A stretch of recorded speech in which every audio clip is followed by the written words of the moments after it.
¿Qué? Revolucionaria de Aguascalientes. Voy a poner las clásicas diapositivas.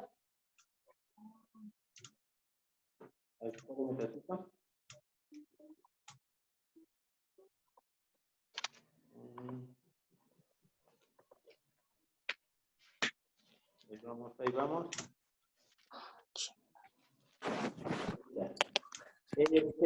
Se llama No se ve. Facciones y la Convención de Aguascalientes, o la Soberana Convención de Aguascalientes. La van a encontrar con dos nombres distintos en los libros de historia, pero por lo general nosotros le conocemos como la Convención de Aguascalientes.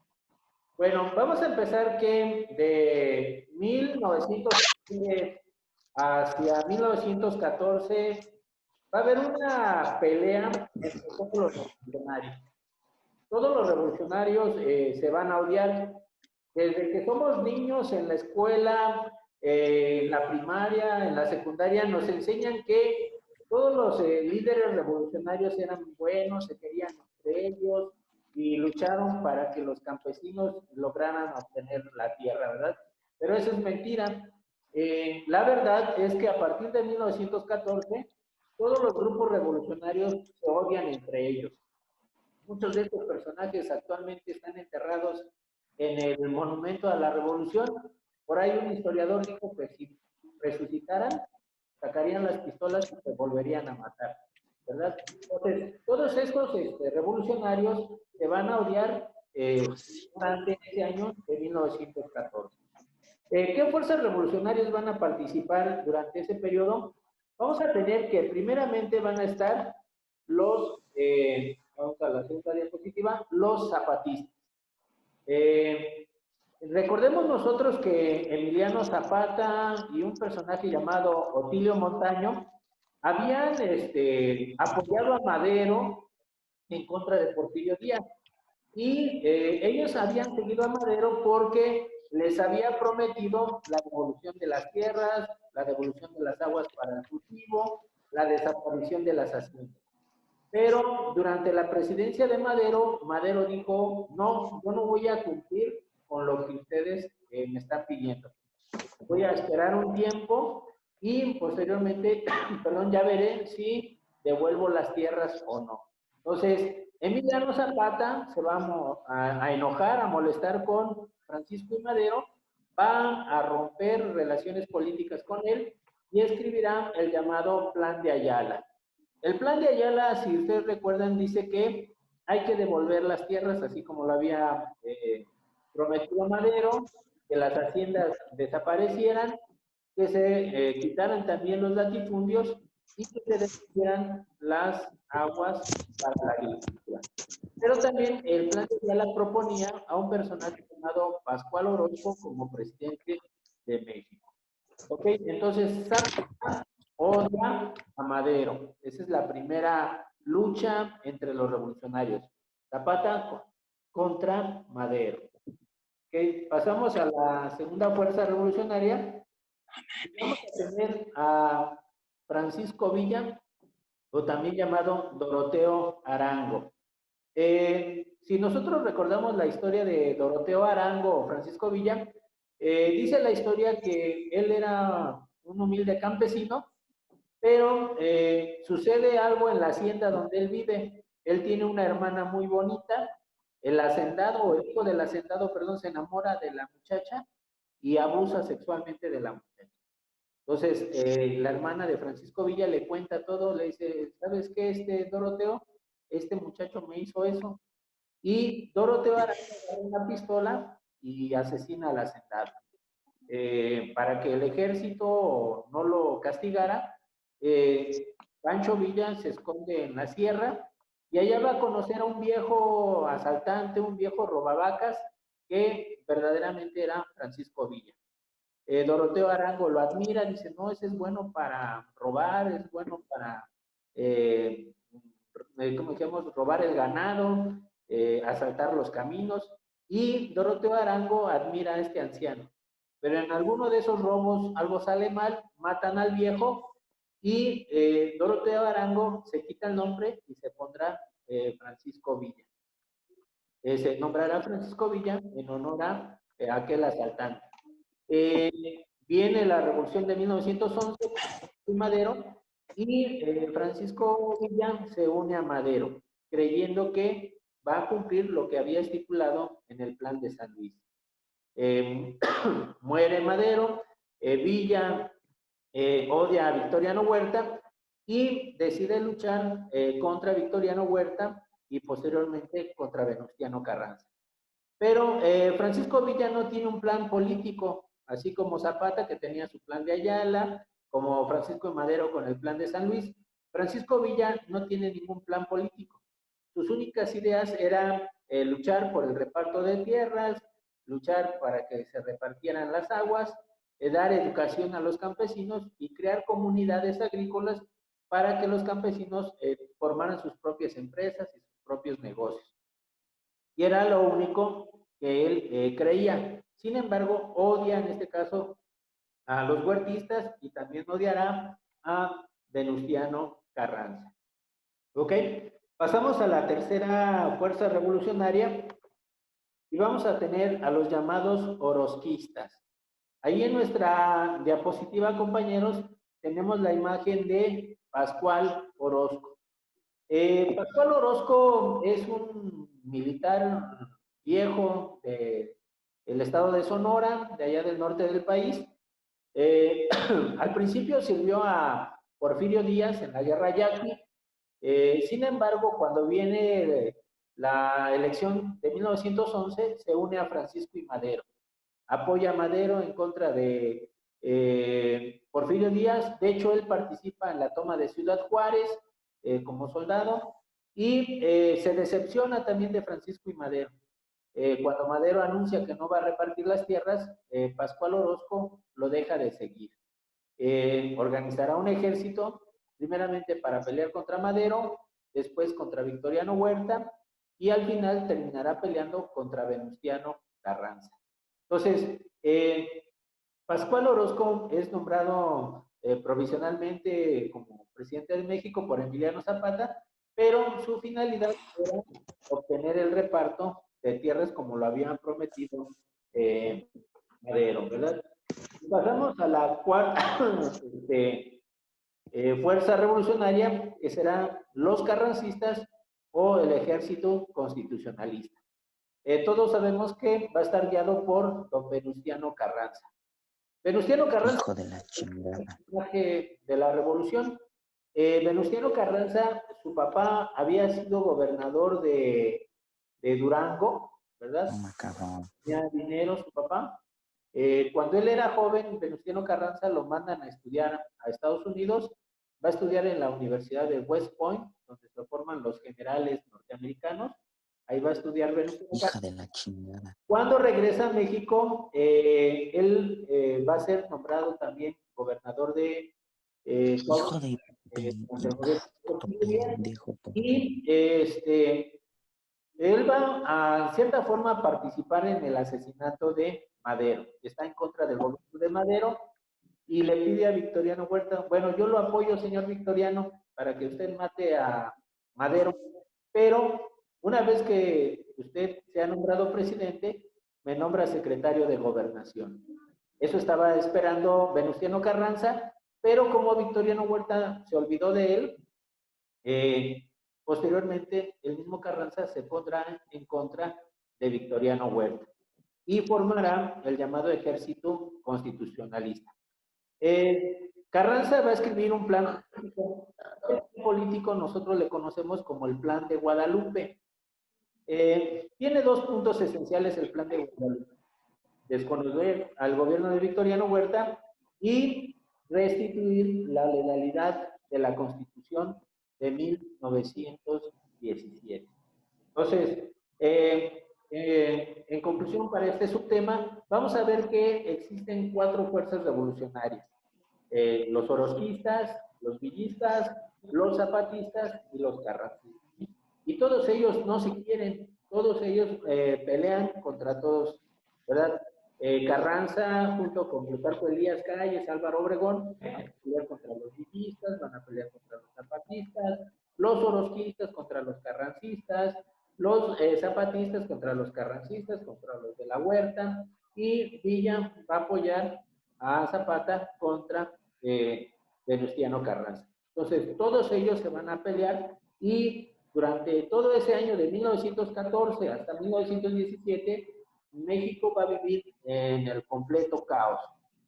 Por ejemplo, no sé, aquí que estuviéramos nosotros en Ecatepec en la época de la Revolución, una semana gobernaban los carrancistas, daban su dinero, su forma de gobierno. A la siguiente semana llegaban los zapatistas, daban su dinero, su forma de gobierno. A la siguiente semana llegaban los orosquistas y así iban cambiándose sucesivamente el poder. Entonces, durante esa época, México fue completamente un caos.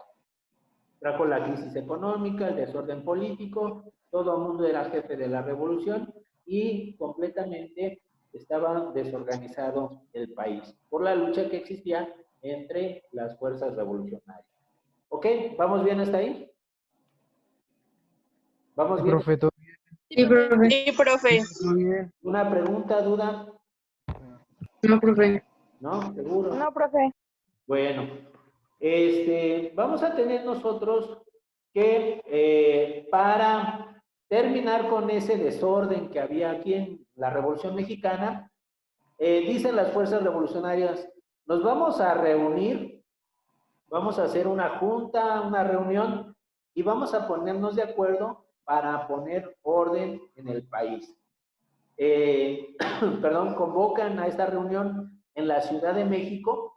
Llegarán los zapatistas, llegarán los villistas, llegarán los orosquistas, y Carranza, que tenía su gobierno aquí en la Ciudad de México, dice, órale, pues, yo aquí los espero, vamos a reunirnos y nos ponemos de acuerdo para establecer ya un orden en la revolución.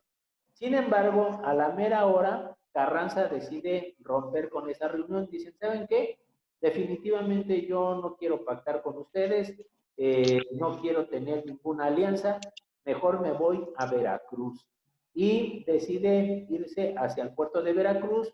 Allí existe una isla muy famosa llamada la isla de San Juan de Ulúa, donde hay una casa muy grande llamada la Casa del Gobernador, y ahí llegará Venustiano Carranza con su comitiva de gobierno y establecerá su gobierno en San Juan de Ulúa, en el puerto de Veracruz. Mientras las otras fuerzas revolucionarias llegarán a la Ciudad de México. Nosotros tenemos una fotografía muy famosa de esa época. No sé si han visto esta imagen. Está Francisco Villa sentado en la silla presidencial. A un lado está Emiliano Zapata.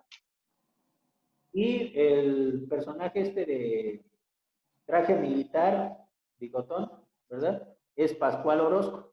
Entonces, los tres personajes llegan al Palacio Nacional, está abandonado el Palacio Nacional, se meten todos los revolucionarios y Francisco Villa se sienta en la silla presidencial, en la silla que había dejado Porfirio Díaz. A su lado derecho está Emiliano Zapata y a su lado izquierdo Pascual Orozco. Y todo el mundo posa para la foto.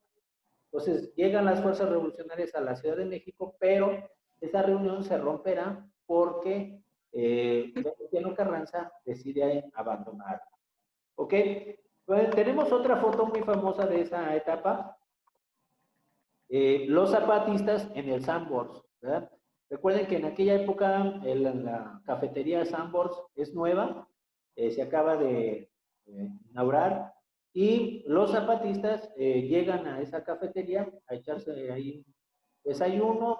Ahí están sentados con sus pistolas, sus rifles, y las meseras pues les están atendiendo, sirviéndoles café. Entonces, es una fotografía icónica de cómo las fuerzas revolucionarias llegaron a la Ciudad de México, pero no se pusieron de acuerdo. Vamos a tener otra imagen donde están los zapatistas, pero no traen bandera de México, no traen bandera de sus batallones, sino traen una bandera de la Virgen de Guadalupe. Y en sus sombreros traían estampitas de la Virgen de Guadalupe. Si nosotros vemos bien la imagen, en la parte de atrás se ve un tranvía y los zapatistas en sus caballos y a pie. Entonces vendrán a la Ciudad de México, no se ponen de acuerdo y dicen las fuerzas revolucionarias, ya que no está Venustiano Carranza, pues vámonos hacia Aguascalientes. Vamos a trasladar esta junta hacia Aguascalientes, allá nos vamos a reunir y nos vamos a poner de acuerdo para darle orden a esta revolución. La convención de Aguascalientes se va a llevar del 9 de octubre al 10 de noviembre de 1914. Se van a reunir todas las fuerzas revolucionarias excepto los carrancistas.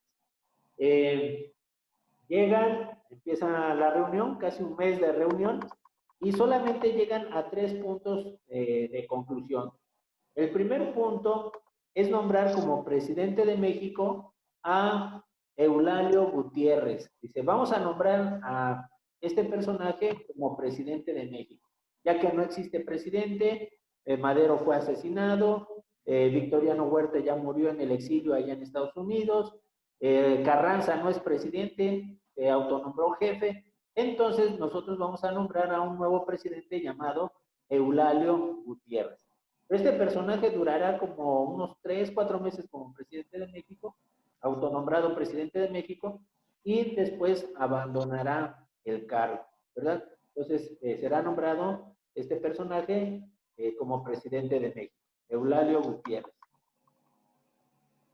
Vamos a tener que también se nombrará a Pancho Villa como jefe de la revolución, algunas reformas sociales como educación, salud, algunas reformas económicas, pero la Convención de Aguascalientes fracasará. Ninguna de las propuestas que llevaron a cabo estas fuerzas revolucionarias se llevará a cabo, ¿verdad? Entonces, será un fracaso la Convención de Aguascalientes.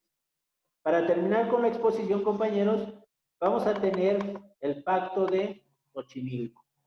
Se rompen las fuerzas revolucionarias, se siguen peleando entre ellas, pero solamente los zapatistas y los villistas permanecerán unidos. Se ponen de acuerdo para diciembre de 1914, exactamente el 4 de diciembre de 1914, dice, ¿por qué no nos reunimos en Xochimilco? Vamos a juntarnos, se juntan Emiliano Zapata, Francisco Villa, sus fuerzas armadas, y deciden escribir un documento que se le llamará el Pacto de Xochimilco. Este Pacto de Xochimilco hace referencia a que los zapatistas y villistas lucharán contra Venustiano Carranza. Va a ser una lucha sin cuartel, ¿verdad? Entre estas dos fuerzas revolucionarias. Entonces, de esa forma terminará la llamada Convención de Aguascalientes, en un fracaso, y solamente se logrará la unión de Francisco Villa con Emiliano Zapata. ¿Ok? ¿Alguna pregunta hasta aquí, compañeros? No, profe, ¿todo bien? ¿Todo bien? No, profe. No. ¿Qué quiero que me entreguen, compañeros? En una cuartilla, solamente en una cuartilla, si pueden hacerlo, una reseña de lo que vimos, dividido en 3 partes. ¿Ok? La primera parte van a hablar de cuáles fueron las fuerzas revolucionarias que se peleaban en 1914 aquí en México. ¿Sí? Que fue la Convención de Aguascalientes, y en conclusión, que fue el Pacto de Xochimilco. Entonces, esos 3 puntos deben aparecer en la reseña de una cuartilla que me van a mandar por el aula virtual. ¿Ok? Ok, profe. Profe, ¿y si yo ya hice más de una cuartilla? No importa, está perfecto, compañero. Muy bien. Bueno. Sí, no se preocupe por eso. ¿Alguna otra pregunta? No, profe. Bueno, entonces, no. Compañeros, hay que seguir entregando actividades. Qué bueno que está Día Sevilla conectado. Día Sevilla, ponte al corriente, hijo, por favor, en todas las actividades, no haga oídos sordos. Hay que estar al pendiente de nuestras actividades. Recordemos que terminamos hasta el 3 de julio, ¿sí? Vamos a seguir trabajando normal nosotros y una semana antes de que termine el examen, el ciclo escolar, realizaremos examen. ¿Ok? Bueno, Perfecto, profe. bien, nos vemos en la siguiente clase de aula virtual. A lo mejor hoy hago algunas llamadas a sus casas, compañeros. Entonces, no les sorprenda que les llamen. ¿Ok? Nos vemos. Que estén bien. Adiós, profe. Cuídense mucho. Hasta luego, maestro. Igual. Cuídese mucho. Hasta luego. Bye, profe, igual, gracias. Profe, Hasta luego, profe. Bye, profe. ¿Quién habla? ya, Profe, profe. ¿cómo inicia su número? Porque mi mamá no tiene registrado los números, entonces pues puede que no le conteste, entonces. 50, es de casa, 58. ¿Es que? Es de domicilio de casa. Ah, ok.